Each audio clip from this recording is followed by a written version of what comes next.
မြန်မာနောက်ဆုံးဘယင်ကဘသူပဲ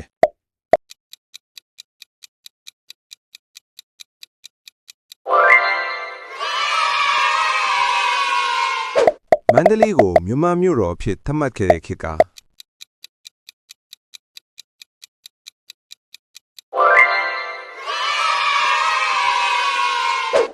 အင်္ဂလိပ်မြန်မာပထမစစ်ဖြစ်ပွားသည့်ခုနှစ်ဟာ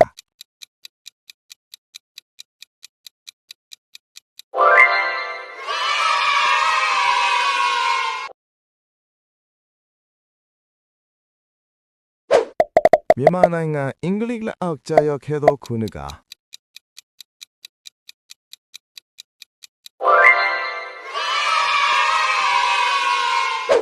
ဒီဘောမင်းကိုဘယ်နိုင်မှန်ကဖမ်းဆီးခဲ့သလဲ